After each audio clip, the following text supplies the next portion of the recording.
This is Phantom Power.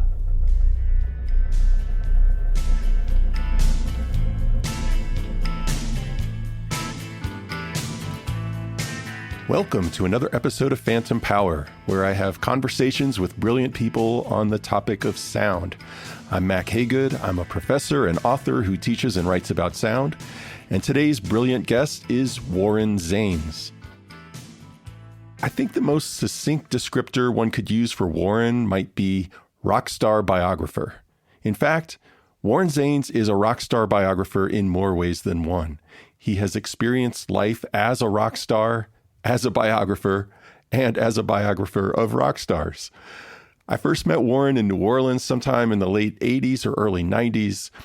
It was either a jam session that turned into a party or a party that turned into a jam session. Warren was then emerging from the wreckage of meteoric success. He'd been the teenage guitarist in a critically acclaimed band that briefly broke into the national popular consciousness and then just plain broke up. I didn't know Warren very well, but I think it's safe to say that Scholar would not have been on anyone's top 10 list back then for what either one of us would wind up doing.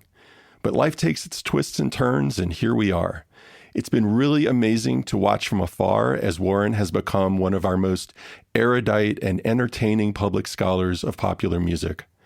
Among other things, he's been vice president of education and public programs at the Rock and Roll Hall of Fame, a consulting producer on the Oscar-winning film 20 Feet from Stardom, a producer on the Grammy-nominated PBS Soundbreaking series, and he conducted interviews for Martin Scorsese's George Harrison documentary, all while keeping up a solo recording career with collaborators such as the Dust Brothers. But I most admire Warren as a writer. Not to get too deep into the literary jargon, but technically I would call his writing really fucking good. He knows his craft from the sentence level to the paragraph level up through narrative construction. He's a great raconteur with an eye for detail, an ear for dialogue, and a way of weaving cultural theory seamlessly into a deceptively simple and entertaining story. His books include the first volume in the celebrated 33 1/3 series, Dusty in Memphis, his biography of Tom Petty, simply titled Petty, the Biography, and Revolutions in Sound, Warner Brothers Records. His latest book is called Deliver Me from Nowhere. On its face, it's a book about the making of Bruce Springsteen's classic lo-fi album, Nebraska. But it's also about sound technology, musicianship teetering in a moment between the analog and digital eras, what it means to be in a band, and an unexpected relationship between the 4-track cassette recorder and social alienation in the Reagan era. It's a thing of beauty, and I don't even like Springsteen that much. Or at least I didn't before I read Warren's book. In this interview, Warren Zanes talks about his journey, the new book, his craft as a writer, and as part of our mini theme this season on audiobooks, I asked him to talk about the process of narrating his own audiobooks and why he does so.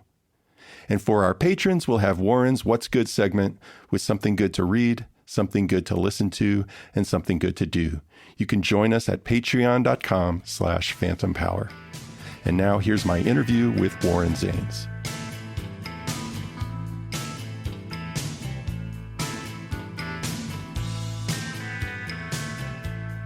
All right, Warren, welcome to the show. Thank you for having me. Nice to see you again.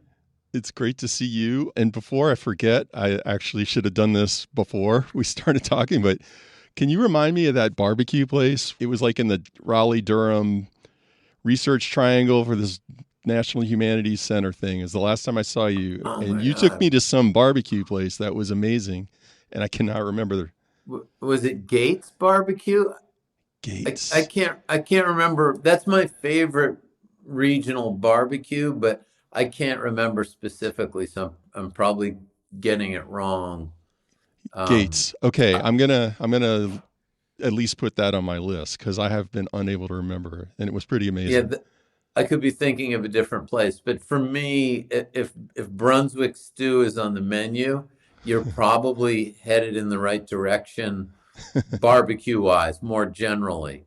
But we had friends down in that area when we were on tour who would steer us in the right direction. And then we also went on tour, had the book Road Food, Good Food by Huh. Jane and Michael Stern, Okay. which I know gets continually updated, but it was all about regional specialties. So when you're out there in a rock and roll band on the road, you're clinging to anything that keeps you in life and in good spirits. And regional food is right up there with sexual intercourse.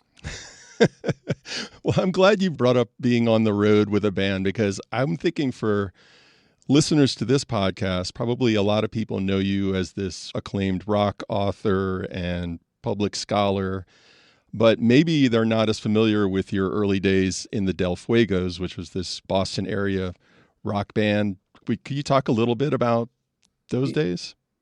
Yeah. So my brother started a band, the Del Fuegos, actually when he was at Oberlin. So it was 3 Oberlin students. And then they erased that part of the history because rock and roll is supposed to come from either the soil or the gutter, but not the campus. So they erased that history, moved to Boston, and they recorded one single, printed 2,000 copies of it. And then when I was 17, I joined that band. But it was that single was really interesting. It was recorded at an 8-track studio. Robert Plant from Led Zeppelin picked up a copy when he was in Boston, talked about it in an interview in Rolling Stone, and Sam Phillips, who recorded Elvis Presley at Sun Records, also got a copy and talked about it in Rolling Stone magazine.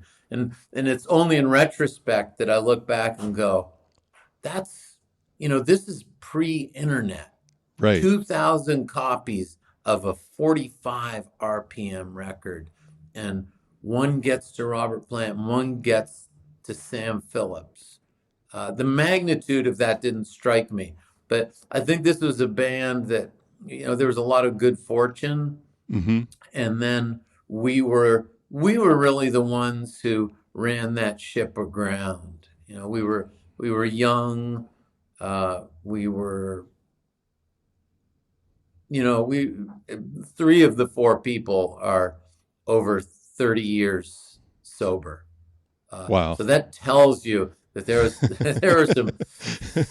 there was some rough activity going on back then. There was a lot of good music. There was a lot of good connection, but there was also more trouble than good.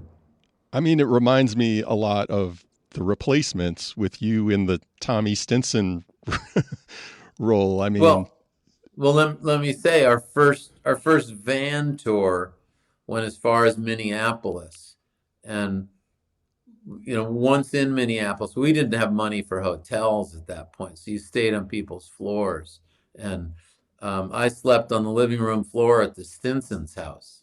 So no kidding. Bob and Tommy were still living at their parents' house, and the drummer Woody Geisman and I slept in their living room. And when they came to Boston, they slept at like our manager's house, and so there was a lot of crossover at a certain point. And the first issue of Spin magazine had Madonna on the cover. And then there was a big article about the Del Fuegos and the Replacements, and it really boiled down to this thesis. The Del Fuegos are going to try not to drink as much so that they can be successful, and the Replacements are going to try and drink more. But the truth of it was everybody was drinking more. Well, speaking of drinking, another thing I remember from that era was that you guys had this, and I don't know if you even want to talk about this, but there was such a big thing about when y'all did a commercial for Miller Beer. Oh, yeah. And it was sort of like trading on your authenticity. It's kind of like gritty. about rock and roll. I actually Yep. thought it was a really good commercial, but the kind of outcry from rock diehards around that commercial, it just seems kind of quaint now, but it was like a really sort of controversy for you guys. Could you maybe Yeah. talk about Yeah. what that was like and then what your thoughts are, compared to today? Yeah. I mean, it absolutely needs to be contextualized because that was a pre-streaming environment, which is to say people were selling records. They were selling records. That was the primary kind of territory of money making in the music business, selling recordings, cassettes, vinyl. CDs started to come in, but for us it was mostly cassettes and vinyl. So people could make a living by selling product. And so the rock authenticity was established on the grounds of what you could and couldn't do. And since money was being made selling product, not doing commercials was one of the things you didn't do to Hmm. establish your authenticity. But, Elvis Costello came to our defense in that time and he said, here's what people don't understand. Young bands start in debt to record companies. That's where the story begins. You are in debt. It's almost like the company store on some level.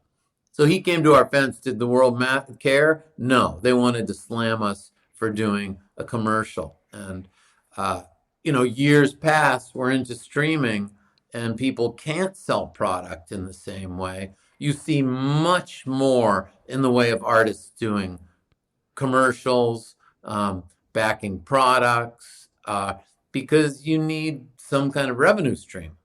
Well, So, even before streaming, I mean, Moby's Play, I'm pretty sure every single song on that album was licensed to, an advertiser. And yeah, this became, the terms changed. yeah, It yeah. was a historical shift, but to be fair with the detractors, so this was a Miller beer commercial, which coincidentally I'm not in it. Huh. They did a cut of the commercial, and J. Walter Thompson, major ad agency, did this. It was a big deal, I mean, I can say more about that. But then when the Liquor Commission looked at the final cut, they said, who is the 12-year-old drinking Miller beer in this commercial? They said, that would be Warren. And nobody had thought, like, he's underage. Like, what are we even thinking? Which is amazing to me. So they did a recut, and I'm not in it. And so I would later say when the backlash started, I said, oh no, I did it on ethical grounds. I said, you can't. And the rest of the band would look at me like, you rat. But here's part of the problem is the debut of that was Live Aid.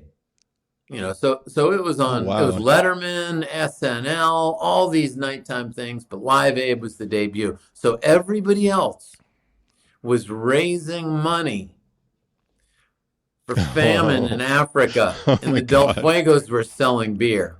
Oh my God. Yeah. So if you think of it in those terms, like, okay, that kind of justifies a backlash. But I have a feeling, and I don't remember exactly, but I think I was like sort of in the 8th grade, 9th grade, something like that when I learned about you guys. And I'm pretty sure it was through that commercial, Oh, actually, you know? like when you think about SNL, Letterman, Live Aid, our name was just pumped out the main line, Yeah. and the thing that you experience is, we were doing well at that point, and that gave us this surge. But it gave us a surge among people who had just heard about us. So Yeah. it's that more short-term audience. And to build a long career, those people, if anything, will do more harm than good because they'll be there one minute and not the next. And the band then has to deal with the evacuation. And was it after that commercial that your song, I Still Want You, came out? Because I kind of remember that as sort of like your standout tune that got popular.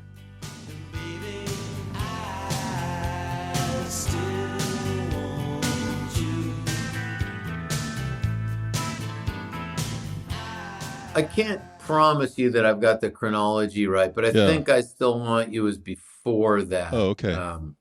But that record, Boston, Mass, was truly an album. So I Still Want You got, I don't know, it didn't get to top 40, but it got close. Mm-hmm. But the album stayed in the top 200 album chart for like a year, which is, really something.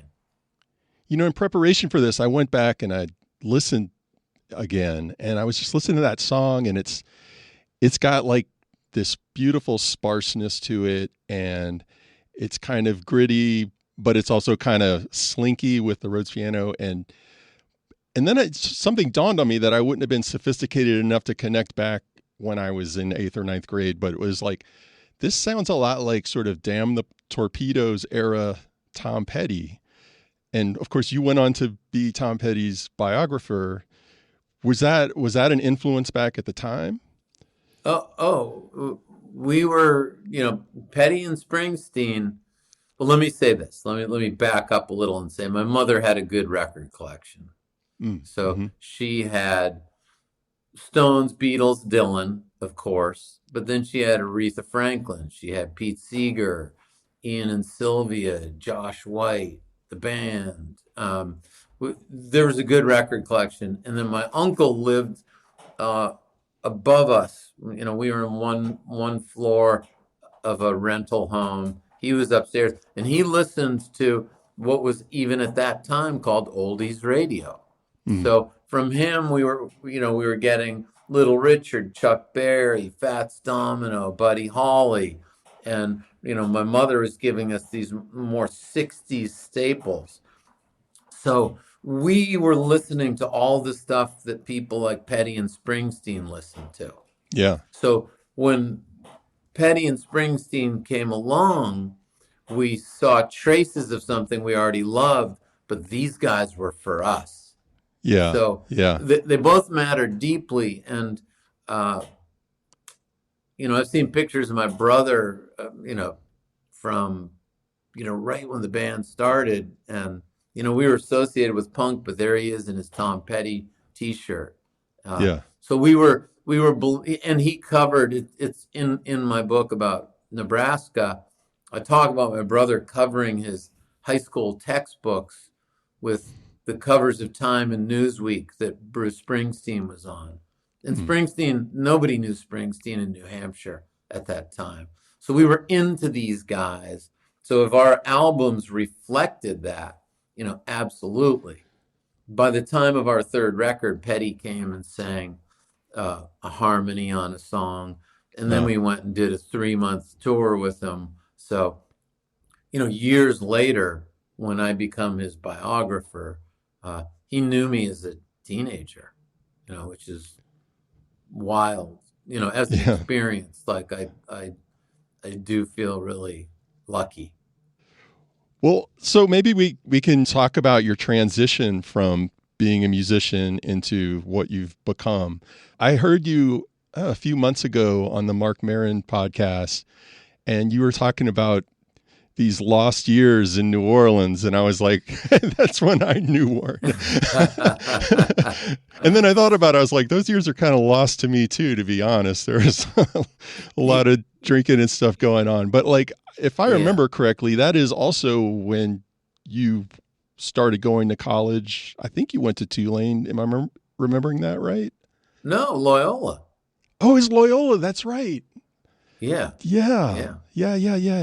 Totally forgot. I didn't even know Tulane was 15 feet away from Loyola until my second year at Loyola. How could I have made that mistake?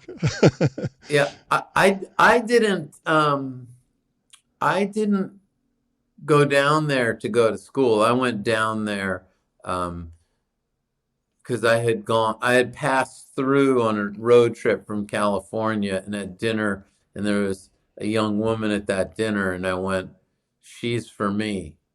And so Huh. I went up to New Hampshire and I turned right back around. And so I went there for what I called love. And I had already made some solo recordings.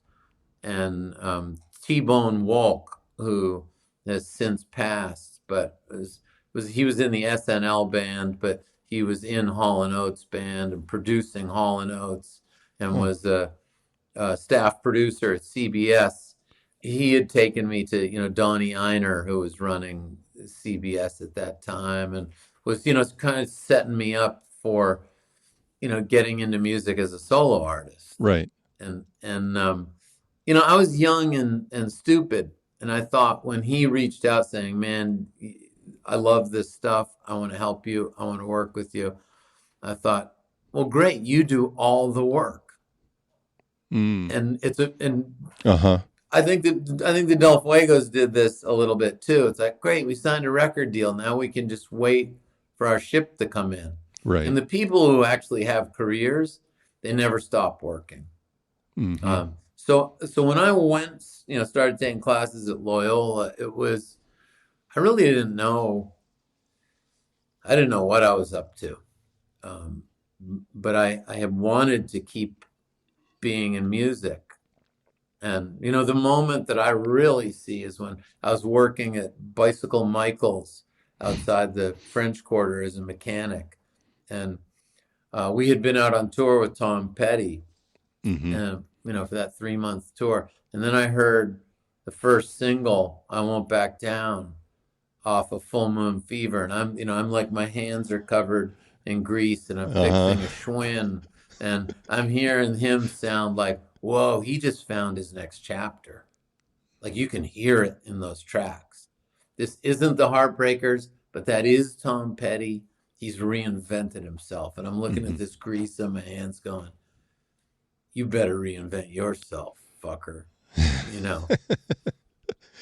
And so is that why you ended up going to Loyola? Yeah. My alma mater as well, by the way. And Yeah. is that also how okay, because I remember seeing in a book of yours some thanks to John Bigonnet, a professor who I'm guessing we both had, English professor Yeah. John. No, I'm still in touch with him. He was the first guest on Phantom Power, the very first guest. Seriously. Yeah, yeah. Oh, well, I mean, because of his book on silence? That's right, exactly. Yeah. No, he gave me a copy of that. John Bigonnet, I can't overstate how important he was to me. Because there I was exiting music and entering this, creative writing program. And every time he had office hours, I got there before he did. I was just sitting outside his office, and he never said, "Could you not come here as often?"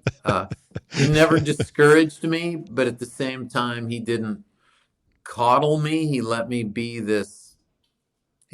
what I was, and gave me direction. And really, he was so the right guy for me.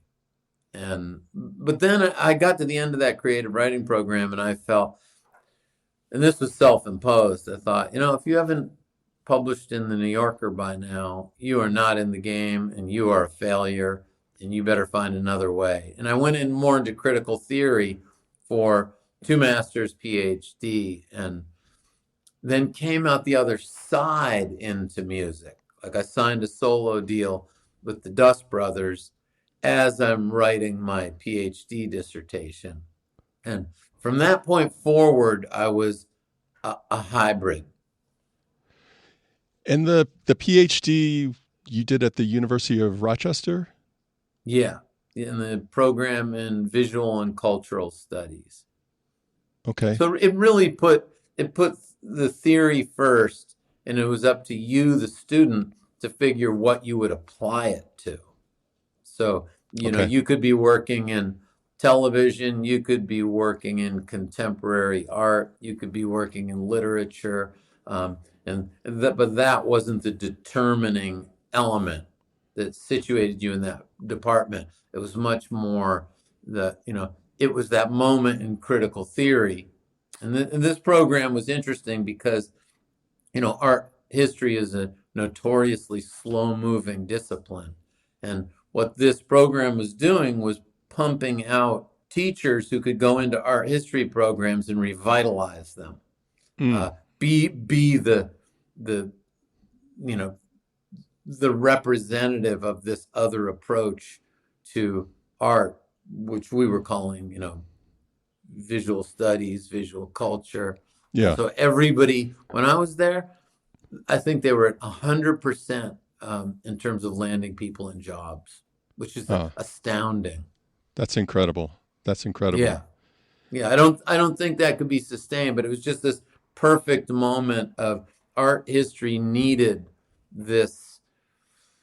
It needed reinvention from the inside, and this program was creating them. But I went and got a record deal, and I did one university interview for University of Georgia in Athens, and I was in process there when I got the call from the Rock and Roll Hall of Fame, and I took a job there as a vice president and taught at Case Western as a visiting professor. And when I say, from that point forward, I was a hybrid, that job really kind of supports it. And from that point, you're also, I believe you contributed the very first 33 1/3 volume on Dusty in Memphis. Well, they were nice and they gave me number one. So I can't remember. There were either 6 or 8 in the first series. But Joe Pernice, who wrote the book on Meat is Murder, we were set up by our respective managers on a kind of blind date with singer-songwriters. And, Joe became my son Lucian's godfather. Oh, wow. And he said in the middle of this coffee, he's like, you should do a book in this new series. I had a contract the next day. And I got to turn the ideas in my dissertation into this other thing. It was like my former brother-in-law said, it's a remix of your dissertation. And I was like, that's exactly right. What was the dissertation on? The title is Globalization and a New Regionalism. And I was really talking about how one aspect of globalization is this increased intercultural mixing. And with increased intercultural mixing comes a heightened anxiety about the other. And in this heightened anxiety about the other, there are these various narratives that emerge about how good it used to be when they weren't there. And it could be Lake Wobegon, which has a real anxiety about people passing through. And I looked at the Disney planned community in Florida, which hadn't even built yet, Celebration. Andrew Ross ended up writing a book about it. I remember being at a conference talking about it. Andrew Ross came up and was asking me some questions about it.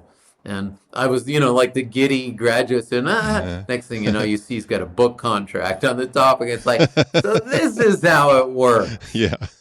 All's fair in love and war. It's not like it was mine and mine alone, but I think it was the right idea. Yeah. Looking at the stranger, the stranger as something, look, it might be the biggest challenge we're facing right now, difference. And how did this theme come through in the Dusty book? When I looked at a new regionalism and the narratives that were being generated in the face of anxiety, the South is the region in the United States most associated with pastness. So the South had this special place. Like even when Disney created Celebration, I went through their book that defined the community. Disney had a 51% share, so they were going to tell people how they would live. Yeah. But there's this extreme emphasis on the front porch. And architecturally, it was a very Southern look. But people the emphasis on the front porch, and if their front fences, if they have white picket fences, let's say, if they went up to a certain height, after that height, it would have to be plexiglass. So there was this idea of like, we don't just get to know the neighbor, we get to see the neighbor. So a very Foucauldian sense of, how does a community control itself, through vision. But there was a Southern element to it. And, growing up on rock and roll, growing up on, like, look at the band, a bunch of Canadians with one guy from Arkansas singing about the South. Well, I connected with those Canadians because I grew up in New Hampshire, and it's like I had this idea of the South in my head from early on. And so that became part of it. And Dusty in Memphis as a recording is Dusty Springfield going to be a part of that Southern story. And Jerry Wexler, from New York City, he's doing it and had been doing it for some time himself. And he makes that record with her. And so there's lots of notions of the fantasy of the South and how it was mobilized to generate a vision of pastness that kind of calms the anxiety of the future is coming and we're not going to recognize its face. So it's both the product of global capitalism and a kind of reaction against global capitalism at the same time. Yeah. But when people were looking at globalization, it wasn't as often through the culture lens. Right. And so that's what I was up to. Yeah, that's great.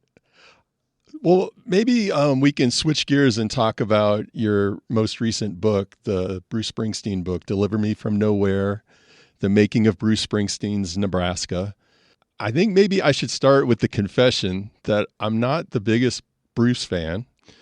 I don't know what it is. Like, I feel like all the sort of white dudes from the Northeast that I know have that deep connection with Bruce, and like the Southern white guys don't necessarily have that connection. I don't know. That's like my pet theory. I don't know. I appreciate his lyrical genius. I mean, absolutely. But it's like on a musical level, I don't always connect. Although a song like Hungry Heart, it's a total jam. But I'm only saying that in order to say I was really surprised by how much I loved your book. You made me care about Bruce as a character.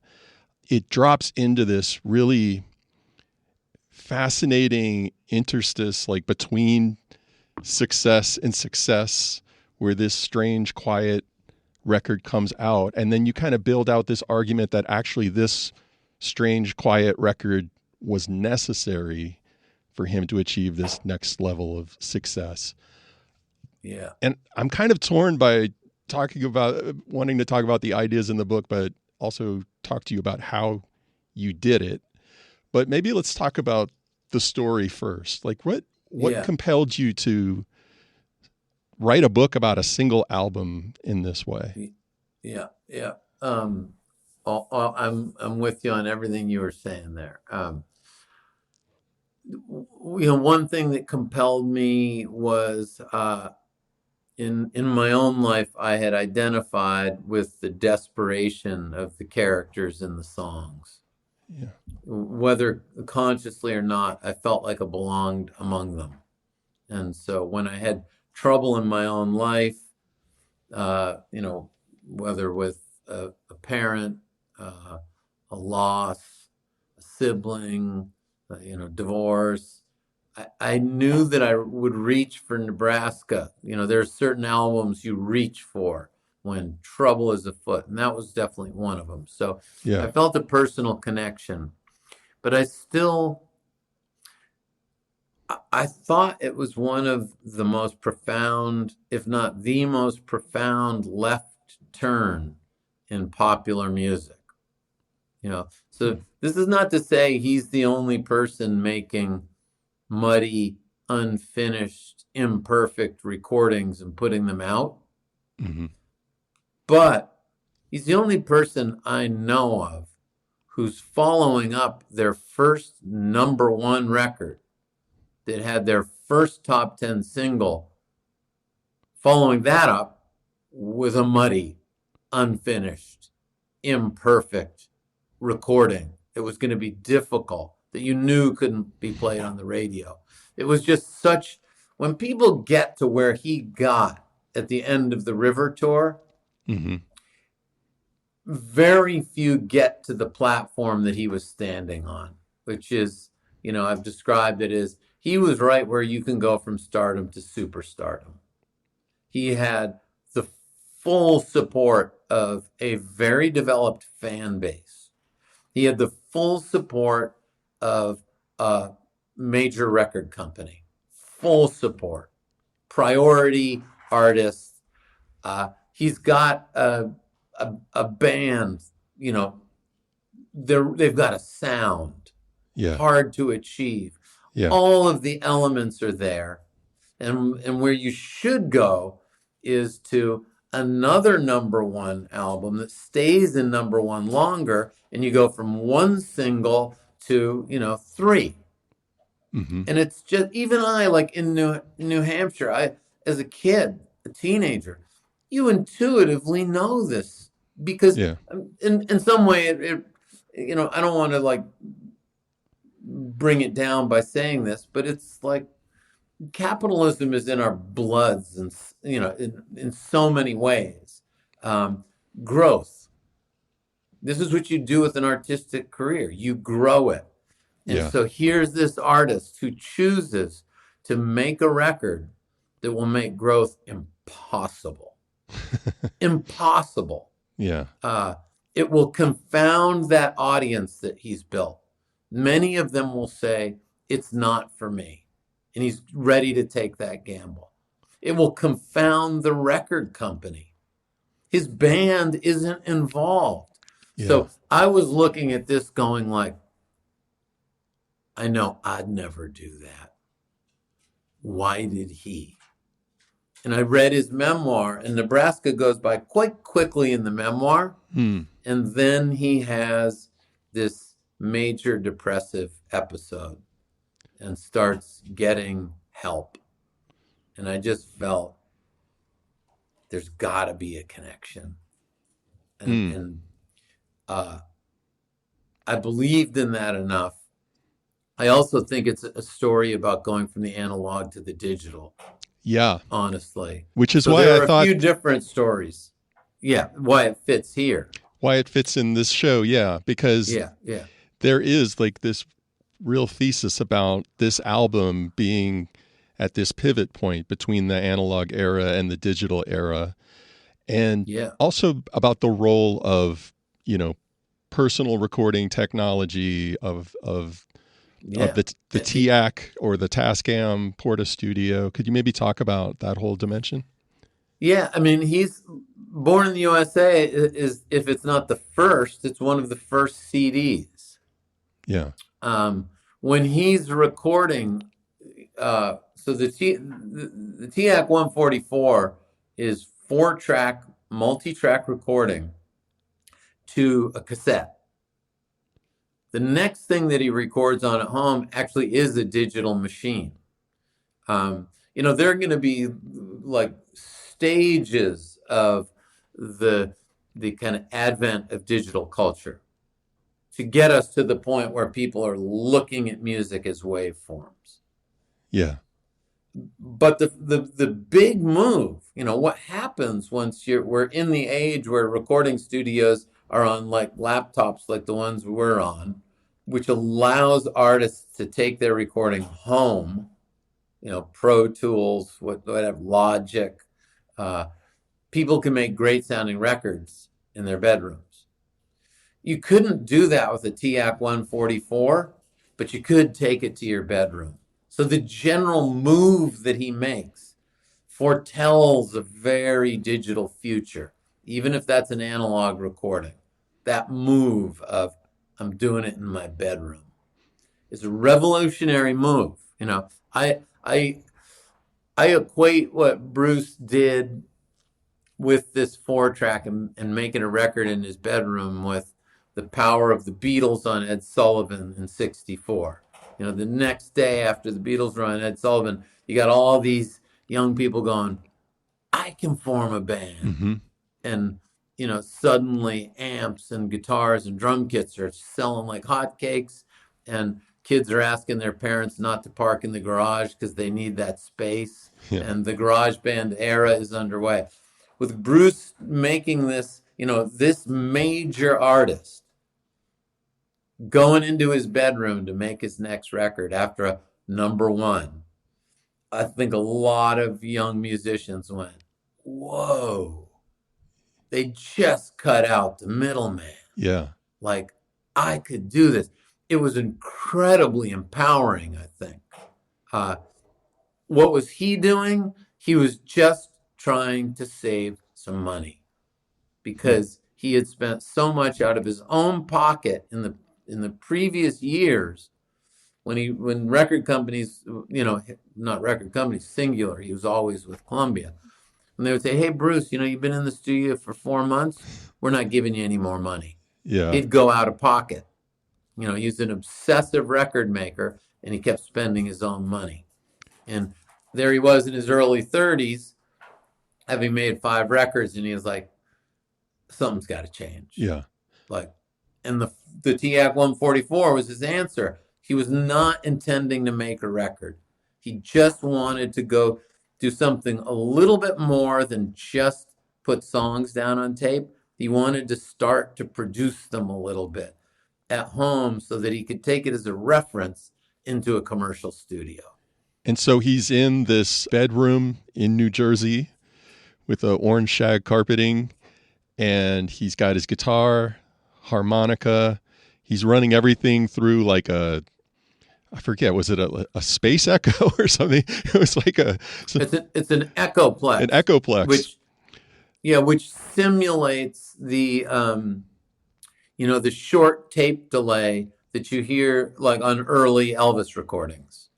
Yeah. A lot of rockabilly has it. It's a great sound, but the crazy the thing he admits is crazy, but he believes in is he mixed everything down through this single effect. Everything is going through the echoplex. It doesn't matter what it was. Everything he puts down, anything percussive, anything melodic, any voice, any instrument, all through one effect.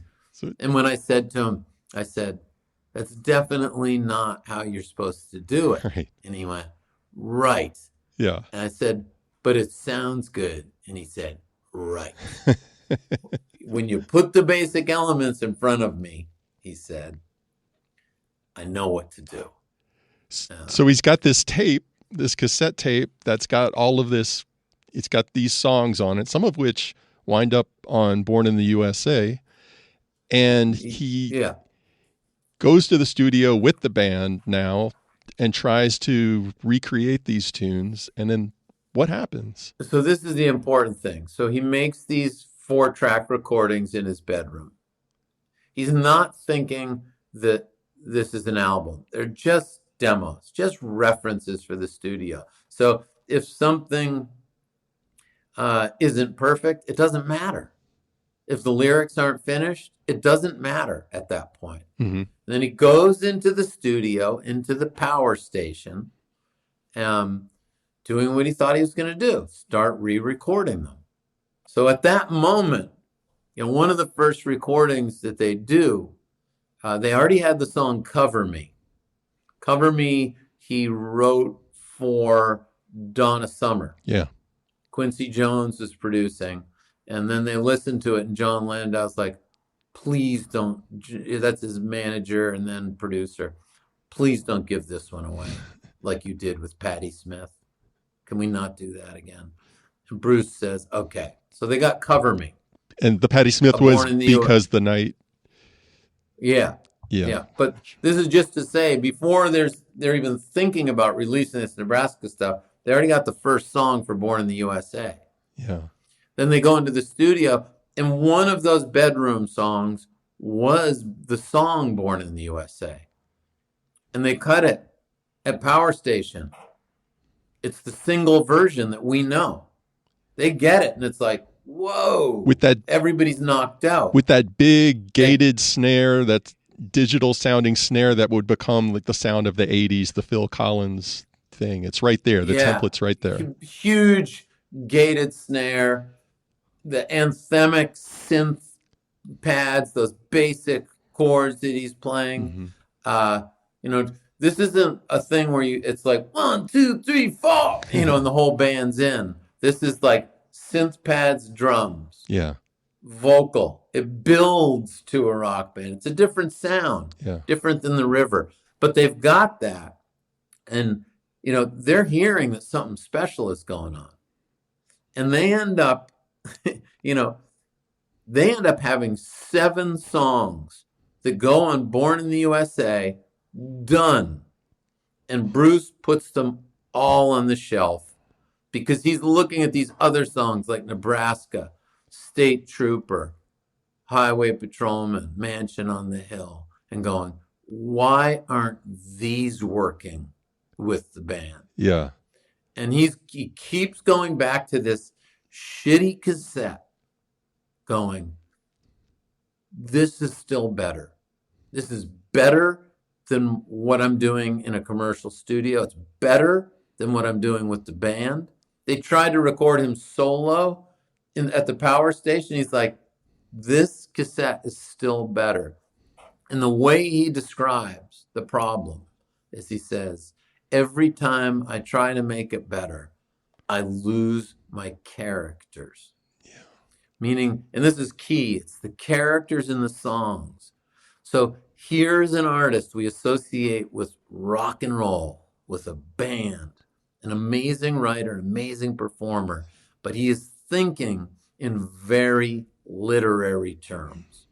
Like, if I lose my characters, I lose the whole thing. And what's the whole thing? The whole thing is the story. Yeah. He's so focused on that. And his vocals, which, you know, you hear a lot of range on a record like Darkness on the Edge of Town, not on Nebraska. Yeah.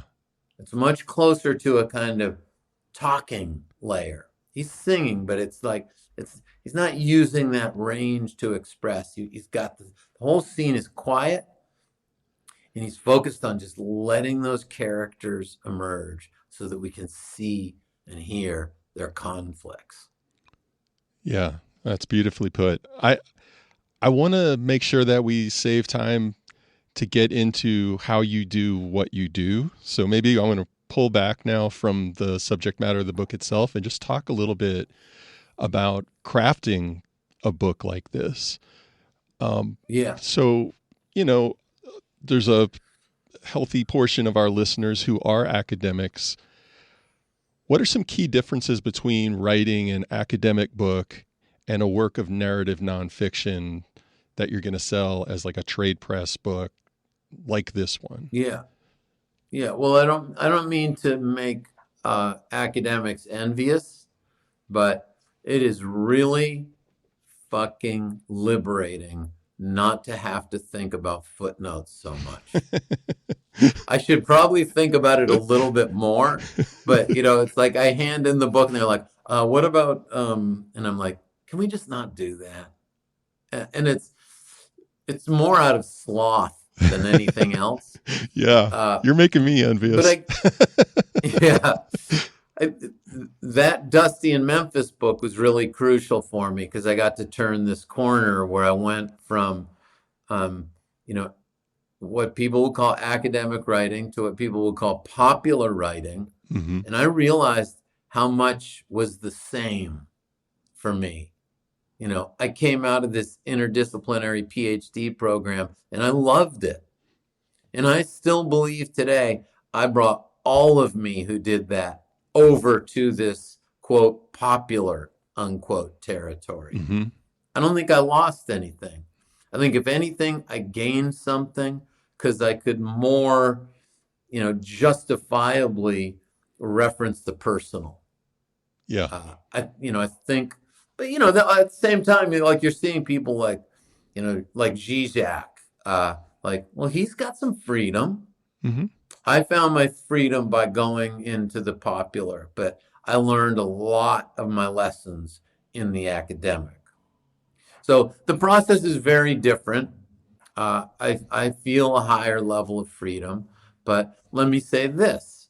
There is the equivalent of the committee, my agent and my editor. Yeah. And I wrote this book twice. Hmm. There's a version of this book that's twice as long, and I handed it in to them, and they both said, "We don't think this is the book you meant to write." Hmm. And I had a new page one. I started over, and I wrote the one that you read. And so that's not to say that I have this freedom and it's all good from that point forward. I made, for the first time ever, I didn't share pages with anybody. I just wrote as I wanted to write. Yeah. And I won't do that again. Well, That was one of the things that led me to a point where, I've got these crucial figures in my creative life saying, "We don't think you meant to write this book."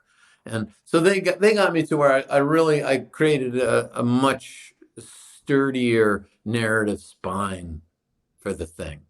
And I think it became a more readable book. But for a minute there, I was thinking like, I want to have as much fun as Grill Marcus seems to be having in the world of ideas. And so I did my version of that. And I think it was a harder read. And, I didn't step from the academic to the more popular to make reading a difficult experience for people. Right. I want it to be smart. I want it to allow them to think things they might not have otherwise, but I want it to be readable. Well, to me, I'd love to hear your opinion on this, but to me, what makes it so readable, this book is so compellingly readable, is that it's really stories nested within stories. And then the ideas are nested within those stories. So like, just to give you an example, the title track of Nebraska, right? It's Springsteen gets inspired by the Terrence Malick film Badlands, which itself was inspired by the murder spree of Charles Starkweather and his girlfriend, Carol Ann Fugate. And you give us the stories of the making of Badlands. You give us the stories of the first reporter to interview Carol Ann Fugate. Like, there are all of these stories, and then sometimes I'm kind of like, where are we going with all of this? But then actually nested within all of that is like, there's a theory of the case here about alienation in the United States and how this record is expressing this kind of alienation. But you did it all through narrative. And that's almost like I can see your creative writing and your theoretical work coming together here. But the theory is just like, it's such a light touch, doesn't make it any less profound. It's just a distinctly different way from the way an academic would approach That makes me very satisfied to hear, because I hope that's happening. But like when I get into like one of these nested stories, as you describe it, I'm trusting that the reader can see that, for instance, there's Charles Starkweather, and it's the first televisual serial murder, and they're trying to figure out how to tell stories through using these cameras, and they don't actually know how. Yeah. And then Charles Starkweather, he goes out as an image. And there's Bruce Springsteen struggling with the life of being an image. Mm. And, so there's some identifications between Springsteen and Starkweather that are like, whoa. And I trust that some of this stuff the reader can process without me putting my finger right on it. Yeah. But all the things happened. Springsteen's a great subject because he's thinking deeply. He's not just sitting and watching a movie. He's like watching a movie, seeing himself in it, writing a song. He's calling the Omaha television station that first reported it. He's like, you can't ask for a better subject. Well, let's talk about that because, I teach my students about interviewing, particularly ethnographic research and doing interviews. And typically they're nervous. And I'm always telling them, look, people really appreciate the opportunity to be listened to. It's actually quite rare that anyone gets listened to. But in the case that of the type of people that you're talking about, I mean, it's like the difference between Studs Terkel, like interviewing this everyman about his day job and like you interviewing the archetypal everyman, Bruce Springsteen, like that's a total different power dynamic. So like, how do you get access? How do you get buy-in? I'm just interested in that. Yeah. Well, a couple things. I mean, people who have done a lot of interviews. If you start talking to Bruce Springsteen about Born to Run or Born in the USA, many have been there before you. Yeah. So when you get off the beaten track, that's always going to help, but you still have to ask about those other things. So, that makes a difference. But when I was at the Rock and Roll Hall of Fame, I learned that. I started doing live interviews with people that would end when they had success. Mm-hmm. So talk about everything leading up to that, because most interviews started with success and went forward. And it engaged them, at a higher level. That reminds me of, I remember reading Joe Jackson, the English pop musician, his autobiography. And that's exactly how he wrote it. He wrote it right before he had his first hit, and it was over. He wasn't interested in talking about the rest. Yeah, and it's very effective. If you already love Joe Jackson, yeah. Well, here's what got me there, and he's obviously more engaged. Mm-hmm. So you can do some of that, but like with Bruce, he's been asked everything about everything. Yeah. And if I have a favorite moment in the Nebraska book, and I thought it was very bold what I was doing, but I believed that the story of Odysseus mapped onto his story, and I couldn't let this theory go. And it's a moment in an interview where I'm actually talking more than he is. I remember that. I have to put my theory out by telling the story of the Odyssey that fits into what I'm talking about. And it fit into Nebraska, into Born in the USA to me. It was about being invisible and being anonymous and being, a stranger in your own home, to being a powerful, leader of people, leader of a home, going one to the other. And I saw Nebraska into Born in the USA as that. So we sat, and I'm telling him this. It's not that he didn't know the story of Odysseus. Right. It's that he was listening to me present a theory about his career with that narrative mapped onto it. So I was basically testing out an idea, and oh man, it just like paid off such dividends, and that's why I needed it in the book. And at the end, he said, something to the effect of, I just wanted to be invisible. Yeah. Like he basically came out and said, I was Odysseus returning home to Ithaca, disguised as a beggar. And in that case, it worked. I was talking to him the other day, and I had another pet theory. And it was about, I think, Queen is in a very important group, I think. Recording like Bohemian Rhapsody, as a song, as a recording, I think it's got a lot of the hip hop mindset into it. We can create this pastiche of elements and make it cohesive Mm-hmm. as a pop song. And I think a lot of people were looking at Queen, and I just believed that Springsteen takes in so much. He's got such a high capacity to absorb. Surely he was absorbing Queen. And I put this theory out, and he was like, I don't know their stuff that well. And I wasn't listening to it then. It just felt completely flat. And I said, well, when I was talking to Jimmy Iovine about Queen, he said, no, not Queen, but we were listening to ABBA. And I said that, and then Bruce said, maybe Jimmy was. So both of them, you got to put your neck out there a little bit, and be prepared to fail in your line of question, so they don't all go down. Like, it was a magic moment for me when I did the Odysseus thing, but it doesn't always go that way. I want to talk about you narrating your own audiobook.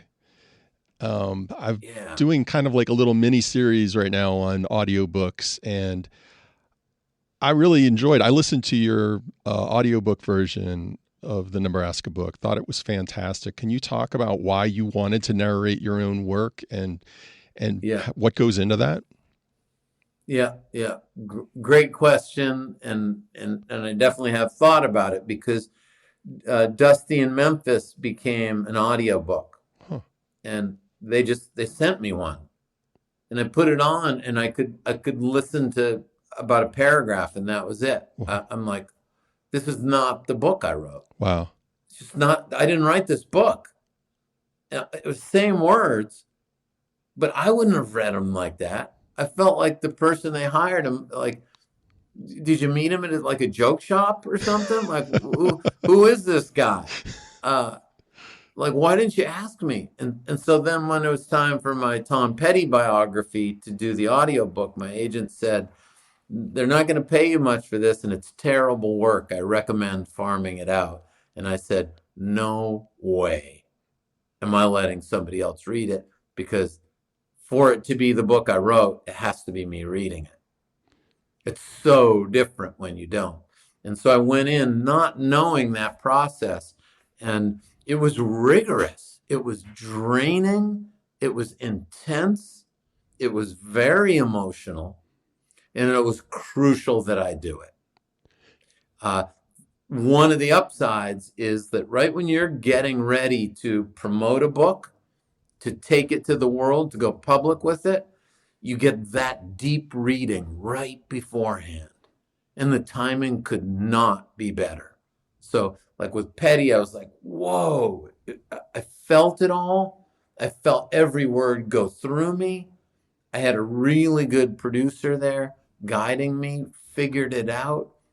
And so when I came into doing this book, I was like, I know this is going to be hard, but I was so psyched. I was psyched for the emotion. I was psyched for the performance. I believed in myself as a reader of my own work. I knew I read Warren Zanes well. Thought about it, and it's like when I was working on the Scorsese George Harrison documentary, doing interviews, the producer and editor would get together with me, and we'd get our questions together. And the editor said, it's all about emotion. Yeah. I was worrying about facts. Like, I don't think this year is right. And he was kind of like, nobody goes to see a film to see if you got the year right. They go to cry. And it was a real turning point for me. Like, so in reading my own book, it was just like, there's emotion in these books. I'm going to make sure that it gets delivered. Yeah. I mean, I really think the emotion comes through in the way you read this book. Can you talk a little bit about the roles, like who's in the room? I know that their audiobooks have a director. Can you talk about that? And I should have their names right in front of me, but a great engineer and a great producer, and you need them. Like, I could not do this sitting on my own, and I feel bad that I don't have their names in front of me. Did you go into the because studio? Oh yeah. No, a studio here. I think it's Sound on Sound. It's in Montclair, and they're making, it's the hallways are lined with gold and platinum records. Let's just put it that way. Mm-hmm. So it was the real deal, and they set me up out in the recording room, and they're in the control room, Uh-huh. and we got sound baffles around me. It's like my little house for a couple days, and I've got a sight line to them, so that when I'm in headphones and I'm looking through the glass, I need to be seeing the words and seeing them kind of simultaneously. Yeah. And we worked pretty fast. I got to the point where I wasn't making a lot of mistakes, and it's just like, when you come out of the studio after doing full days of this, it's like I'm dizzy. Wow. You're a little bit cross-eyed, and you're drained. And it's a good time to go walk your dog and eat some ice cream. And so, do you get notes on line readings? I assume since you're the author, it's a little bit different, but does the director say, Yep. hey, can you slow that down, or can you change the emphasis? I'm not getting the meaning from the way. Totally. Yeah. Totally. And so they'll either catch it in the moment, but more often like, okay, let's go back and hit these. And they're also like looking up, there's some words or names that I've written that I'm not pronouncing properly. Right. So everybody's kind of working the whole time. Sometimes it's just like a sound issue of like I'm popping a P or something too much. So they're catching all that. Everybody's it's like hypervigilance. Well, I mean, I think that's where the fatigue comes in. The work paid off. You are Grammy nominated for your reading of your book. No. Submitted. It looks like that. The publisher gives this thing for you to put on social media that makes it look like you got a Grammy nomination. It's not. It's been submitted. Yeah. You know what? I think I could submit my neighbor for, what he did with his leaf blower. Like, being honest. I hate to say it. Well, I mean, I listen to a lot of audiobooks, and I think it's deserving of a nomination. I really do. I thought you did a great reading. Thank you. I'm honestly, I'm proud of that. Yeah. Do you have any advice for people who want to do public scholarship, particularly around sound or music? Well, I think about sound, music, fashion, food. These are things that are so a part of everyday life that we tend to neglect thinking of them at a high intellectual level. And first of all, I think there's room for high intellectual discourse at an everyday life level. Mm-hmm. It shouldn't be reserved for the academy. But I think oftentimes it's funny with students, I'll really try, like, you chose the clothing that you wore today. You are making a statement about who you are. Yeah. Like, and it's almost hard to get them to that, because the way in which we do these, the way in which sound organizes our everyday life, the way in which we use music, use clothing, use food, we are highly ritualistic people, and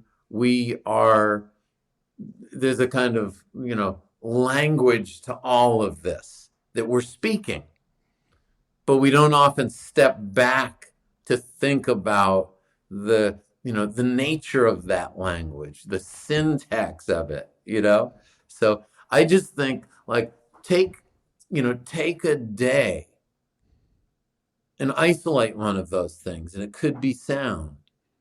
Like, how is sound, a part of the organization of this mundane life that I'm leading? Mm-hmm. And I think particularly as technology becomes more and more a part of our lives, like there are a lot of moments in the day where sound is a primary issue. You just have to have this kind of analytical consciousness as you go in and look at it, and then suddenly be your own anthropologist. Yeah. Like, distance yourself from the life you're living so that you can have that external viewpoint that allows for a little analysis. But put on the pith helmet and be your own anthropologist is what I say. That's great. Yeah. Great to see you. Yeah, Warren, thanks so much for doing this. I really enjoyed talking to you. Yeah, that was fun. And I'm sorry that I got to eat and run, man. No worries. I'm actually talking to Roy Bittan from the E Street Band. No kidding. Yeah. Oh, so you're still on that beat? Still on that beat. Yeah. All right. Yeah. I'll tell you more soon. All right. Look forward to it. Yeah. Good to see you. All right. Good to see you. Take care.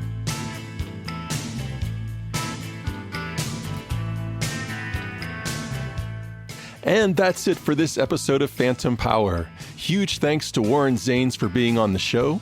Today's show was edited by Nisso, Sacha, and yours truly.